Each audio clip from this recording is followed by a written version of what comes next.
everything that they thought will assist them in their investigations.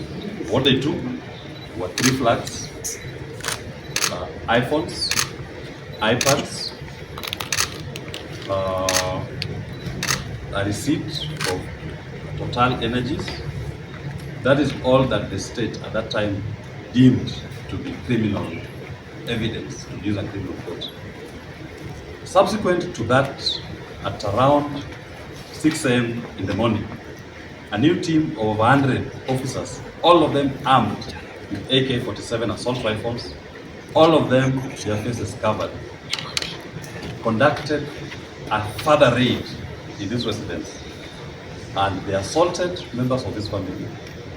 They equally stole, in fact I call it, that was a robbery in this home in the morning. They stole from everybody who was in the home. I'm the lawyer, my car was here. They stole my wallet with all its contents, including my business cards, my credit cards, my debit cards, my money that was in that wallet. They stole from the servants. They stole from Jimi Wanjigi's own mother from her wallet. They took her money. They stole from Jimi Wanjigi's wife. They stole from Jimi Wanjigi's children. Watches, jewelry, money, anything that was deemed to be valuable was stolen from this house. Then at some point in the morning, they declared that they purported to have recovered 3 hand grenades, vests, helmets, and walkie-talkies. Nobody saw them when they got those items, but what we know from the evidence we have, the CCTV that we have, they actually planted those items in this home. When the comprehensive inventory was done the previous night, it had shown what was discovered. But this team that came and stole from the residents of this home are the ones who planted those new items. That is what they went to town with. And I must say this, we've also equally gone to the High Court of Kenya, and the court has issued a comprehensive order. That order is to the effect that they are restrained, the DPP, the Inspector General of Police, and the Director of Criminal Investigations are restrained by law from arresting, detaining Mr. Jimi Wanjigi whatsoever. And for good measure, even if he was detained, he was under arrest, the court has directed that he should be released forthwith. That order is available, and we expect the state, we do believe there are state elements in the state who believe in the rule of law, to obey that order. And they should stop interfering with the personal liberty and the free movement of Mr. Jimi Wanjigi. And we are inviting our clients to exercise those rights that he has to liberty and the freedom of movement, and to act in compliance with that court order. The state cannot arrest him up to this particular point. And even if they arrested him, they are now being directed to release Mr. Jimi Wanjigi forth. Thank you very much. Yes, against the state, because the people who stole from this residence in the morning were officers of the state, and they refused to inventorize, to write down the monies they were taking. I'm telling you, they were stealing from servants who are working in this home. These are people who are trying to eke a living. The little that they have in their wallets was being taken out, and the officers were going with. Even their watches were being taken. Anything that was deemed to be of value was taken out of everybody. From the man at the gate to the old lady, Mrs. Maina Wanjigi herself, who has been staying here, was robbed of her money and her watch. Maina Wanjigi Jr. was robbed. They took away his watches and his jewelry. Mrs. Irene Wanjigi, they took away also her watches. Myself, Willis Otieno, advocate of the High Court of Kenya, they illegally broke into my car and stole my wallet that had my credit cards, my debit cards, and a wad of cash, which they know about. The interesting thing about my vehicle is that last night when we did the inventory, pictures were taken of my vehicle everywhere, and they saw the money that was there. They then decide to come back and steal from my car, an officer of the court. If they steal from an officer of the court who is only doing his duty, who else can they steal from? How will they respect the court processes? We are now calling upon those who are still within the establishment that believe in the rule of law. You now must obey the court order. Do not arrest Mr. Wanjigi, and if you've arrested him, kindly release him. to enjoy his freedom of liberty and movement.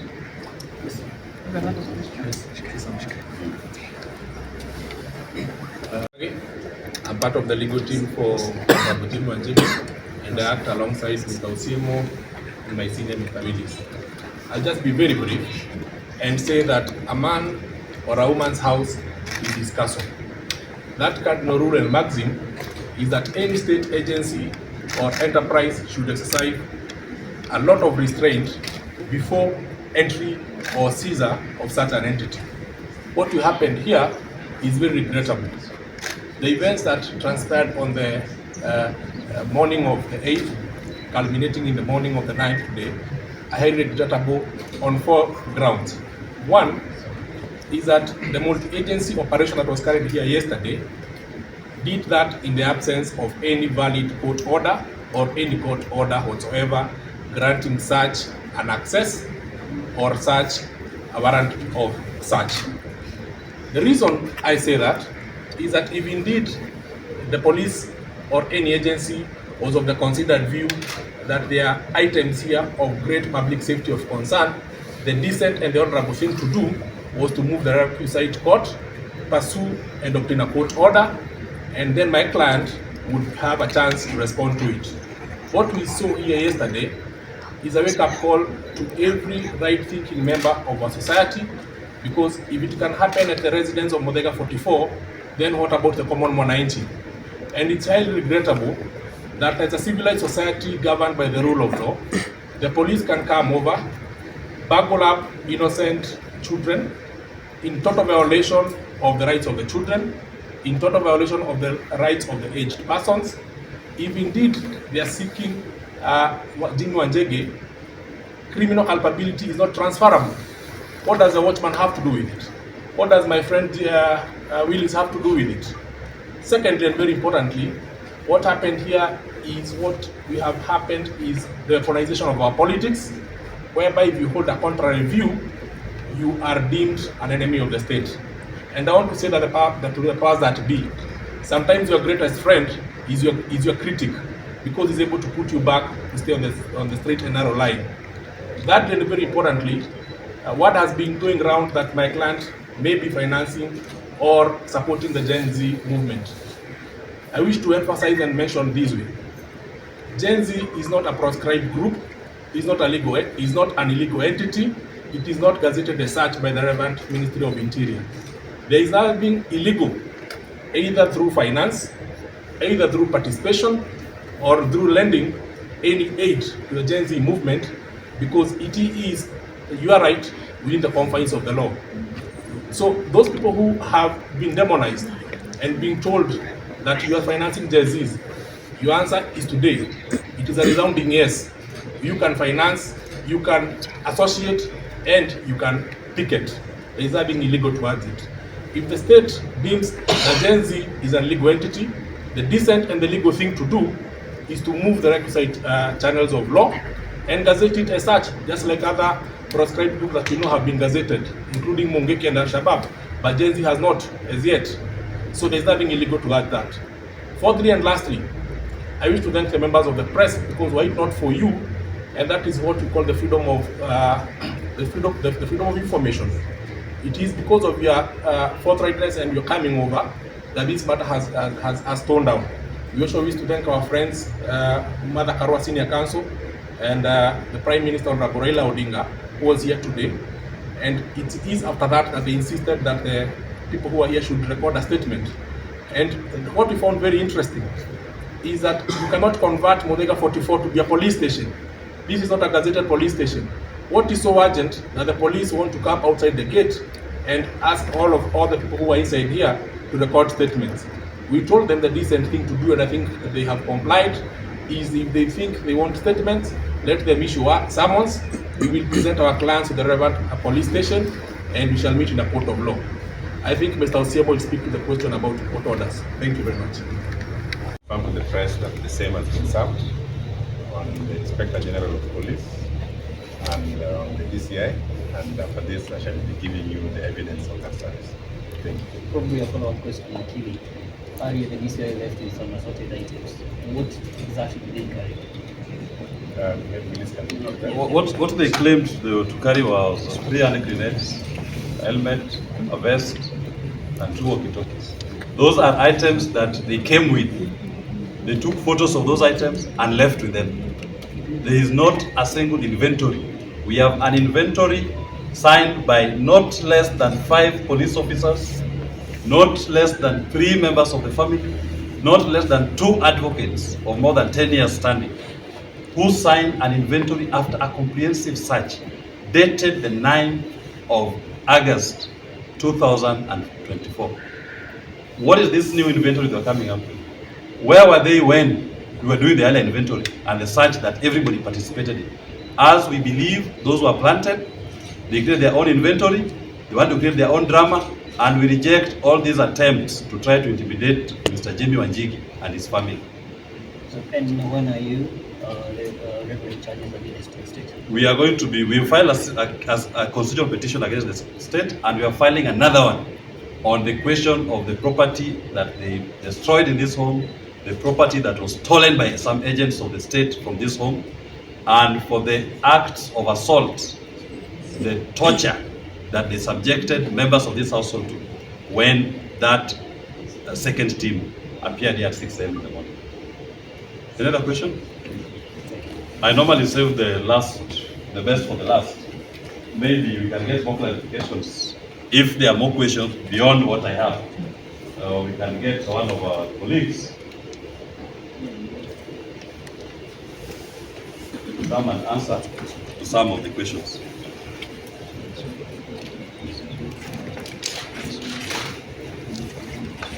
Habari zenu?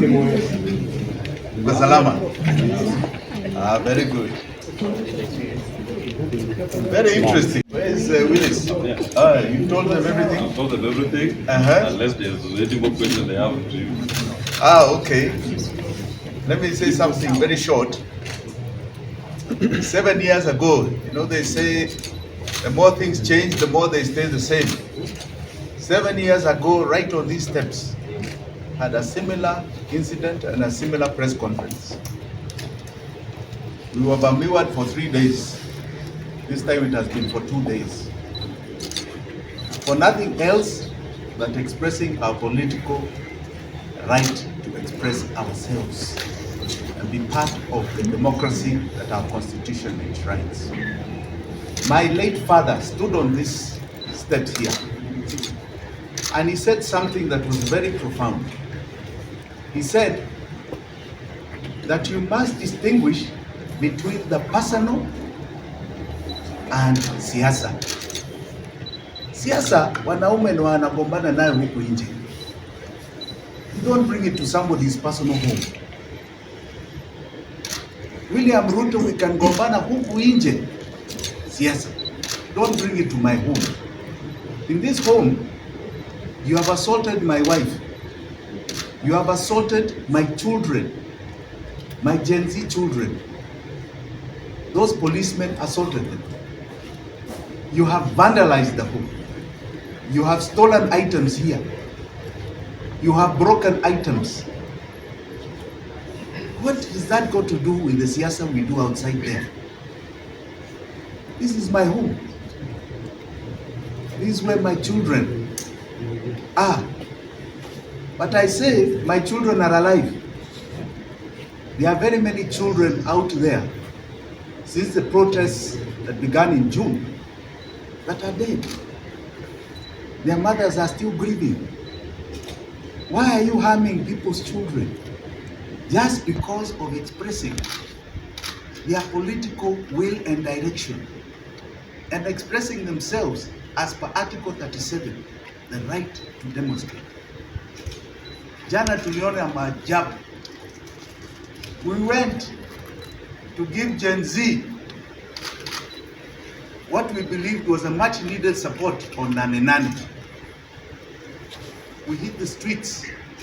We were there no more than 5-10 minutes. And we were tear gassed like you cannot believe. Driving out of town, we were chased to this home. And it has been a siege since that time, where hundreds of police officers have been here. And they have done criminal things you cannot believe, all in the view of looking for me. 7 years ago, they looked for me in this house, they couldn't find me. Even now, you look for me in this house, you'll not find me. So please, musijaribu tena. You're wasting your time. Yeah? If you want me, it's a simple summons and I'll appear where you want me. Stop looking for me in this house. You'll never find me. Never. Please. This is wajinga. We were not born yesterday. All right? Now, I want to be very clear here. I am firm in my commitment for democracy of this nation. I have been very vocal about the economy of this nation. And it is the economy of this nation that has led to Maandamano. There is no economy here. William Ruto, you are collapsing the economy of Kenya. That is what I speak about. Please don't try and make me a criminal. You come and plant things in a car that is found at my gate. Please. This of it too. Fortunately, you know, technology. We have got a woman planting those things in that car on CCTV. You come and vandalize the CCTV here. You know, iko kitu inaitwa iCloud. It doesn't make any difference. All right? Please get with it. You seem like you are far behind technology hata nyinyi, you intelligence officers. All right? Please. You then come after taking an inventory in the night. You come again in the morning, una plant vitu, alafu you say take another inventory. You are here, you search the whole place, you found nothing. Then you now come to say 2 hours later, mumepata vitu zingine. Planting things, same script as 7 years ago, where you tried to plant some things in my residence in Malindi. You say I have guns. Come on, please. We are not children anymore. Face up to reality. Kama umeshindwa na William Ruto, Ruto Must Go is not only a song, it is now a belief. Kindly, umeshindwa na kazi. And don't fool anybody. Don't try and fool anybody. It is reality. That no matter what you do from now, it is just going to be more and more economic pain to Kenyans. And it is very unfortunate that you want to pretend and lie that you can solve our problem. You cannot. Na saa ingine, you know, be man. You know, sometimes it's good to be a man enough, as they say. Kama umeshindwa na kazi useme, hii hafadhali tupatia mtu mwingine aendelee nayo. Sisi tumeshindwa. That is the only reason why you're seeing us being victimized. Why they are trying to brand us as criminals. We are not criminals. We are voicing everything here openly. We are being very clear. We don't know what you are fearing with our voices. We are going to keep speaking, right? And we are going to continue. And I can tell you, the time for honoring yourself is soon coming to an end. Asanteni sana. I also would like to thank those who have stood with my family when I have been in hiding in this premises. Let me say I was watching events, and I want to thank those who have stood with my family. Raila Odinga, Martha Karua was here for hours. Kalonzo Musyoka made some calls to my lawyers. Eugene Wamalwa was here. A lot of relatives and friends. More importantly, my good friend Willis Otieno, my lawyer, my deputy, lawyers like Osiemo, friends like Kibuchi, lawyers like Jage. I can tell you the list is long. And I want to encourage Kenyans. There's nothing like brotherhood and neighborhood. There's nothing better. Only family is better than that. Stand with your people, stand with your person next to you when they're in problems. Stand with them when they are doing the right thing, but they are in problems.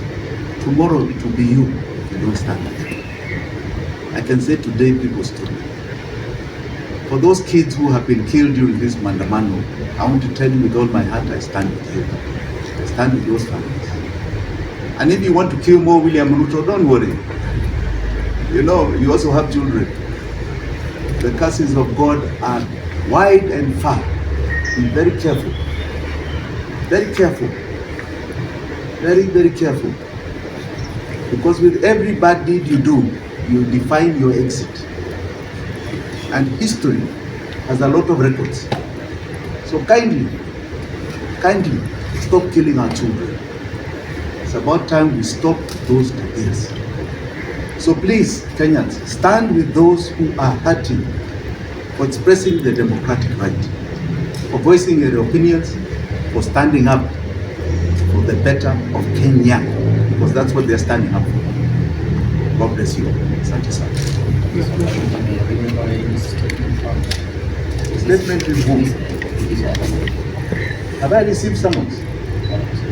No, who has summoned? I've received no summons. What statement about for what? Have I committed a crime? Oh, against them? Oh, that I will sue them for monies they cannot believe. A lot of money. They are doing the assessment. Yes. Maybe perhaps for you to give us a rough estimate of what exactly happened. You know, I have just more or less surface them. So let us do our assessment. You know, they are experts who do that, right? But millions of shillings. So this is an issue that the government that you're funding is from your own words. Is that from the government?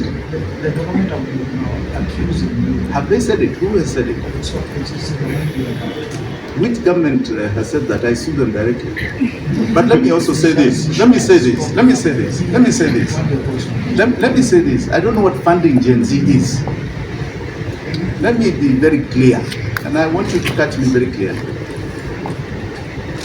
June 18th, when the first Mandamano began, there was a request for money to help those who had been jailed.